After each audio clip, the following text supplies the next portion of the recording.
Di ujung hulu Teluk Balikpapan, kota masa depan Indonesia akan dilahirkan.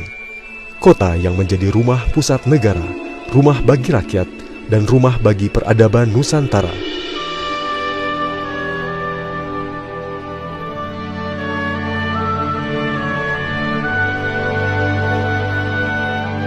Ibu kota negara ditempatkan pada ekosistem lahan basah dan perbukitan. Pola grid diterapkan di atas lahan sebagai pemersatu dan basis perkembangan ibu kota. Transit-oriented development digunakan sebagai tulang punggung pergerakan. Koridor hijau sebagai orientasi kawasan sekaligus menciptakan monumentalitas pusat pemerintahan.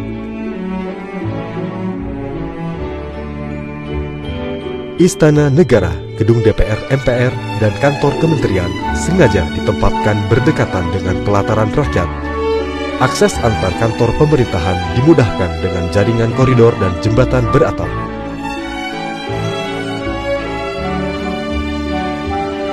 Beragam moda transportasi memotivasi warga untuk menggunakan kendaraan publik.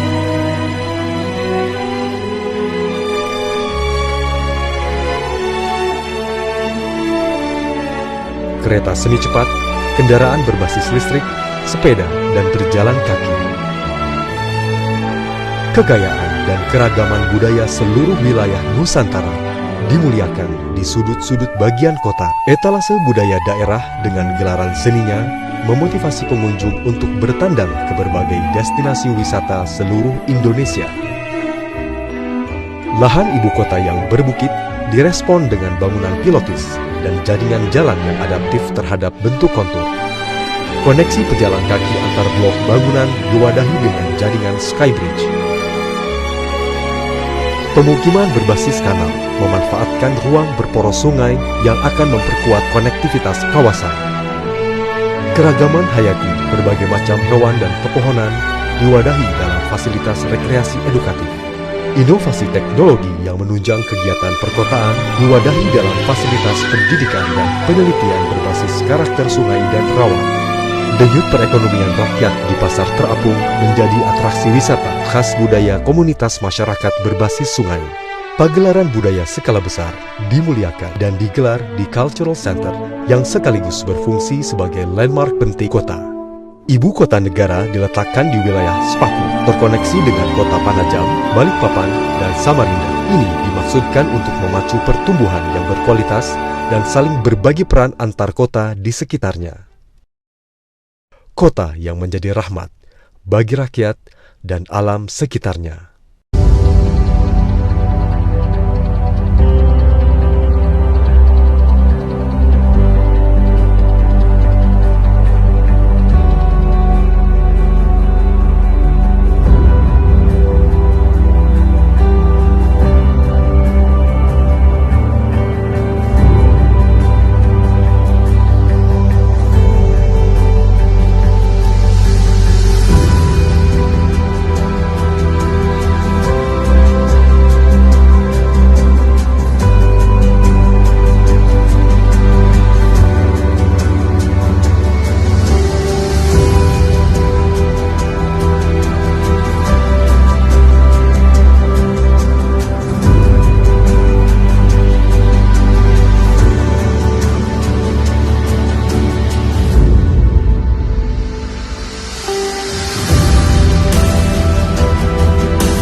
Ada satu hal yang patut betul kami sadari, bahwa memang indah kepulauan kami ini. Menggugus, berjajar indah alami. Disitulah letak kekuatan kami. Apalah itu bumi yang tiada hutan, seumpama hampa, mudah dicemar pembangunan. Apalah bumi tanpa perairan, akan kehausan, pasti lambat laun hilang. Pembangunan berwujud kebun, hijau, namun merampas air bagaikan gurun. Sudah saatnya alam itu kembali, sebagai bentuk syukur atas berkat ilahi dan jalinan relasi alam, jasmani, dan rohani. Biarlah jawaban itu berawal dari jajaran pemerintahan. Letaknya berdekatan, memudahkan untuk saling bergandengan tangan, menjalankan amanah jabatan, mengayomi masyarakat dalam keluhuran Pancasila dan kebinekaan. Ada nikmat yang agung di tengah danau yang merefleksikan nilai-nilai luhur di kedalamannya. Tempat ini menjadi kebanggaan yang menjuru. Pesan untuk anak-anak kami agar tumbuh tanpa melupakan masa lalu. Bahwa sungguh damai, hidup berdampingan tanpa berseteru. Dalam budaya, tercipta karya anak bangsa dan disiarkan di atas panggung dunia, seperti dalam singgasana Astana, sebagai garda terdepan bukti peradaban. Manusia kembali belajar pada interaksi urban dan hutan, memberikan ruang untuk bangunan dan perencanaan, agar menjadi dorongan dalam mengubah kebiasaan. Sinergi itu dimulai dari 3 lembaga, lalu turun ke daerah penghuni yang terintegrasi, antara ruang publik yang asri. Ada kemerdekaan dalam pergerakan, sebuah persembahan dalam dunia masa depan, kota yang cerdas dan berkelanjutan. Sungguh kami yakin, masih ada jawaban di antara alam dan peradaban. Kota pun dapat menggugus di antara hutan. Jangan-jangan sesederhana itu definisi kesejahteraan, yaitu saat pembangunan menunjang perbatasan, serta arah dan tujuan perkotaan, tanpa mengurangi kemudahan pembangunan. Saat dunia ikut bernapas dari jantung hati Kalimantan. Saat tanah yang kering menjadi basah perlahan. Kami rasa memang begitulah patutnya sejarah dilukiskan dan kearifan yang diceritakan, di mana bangsa-bangsa dapat bangkit sejalan dengan alam. Begitulah juga doa kami untuk Indonesia, untuk sekarang dan seterusnya. Nagara Rimba Nusa.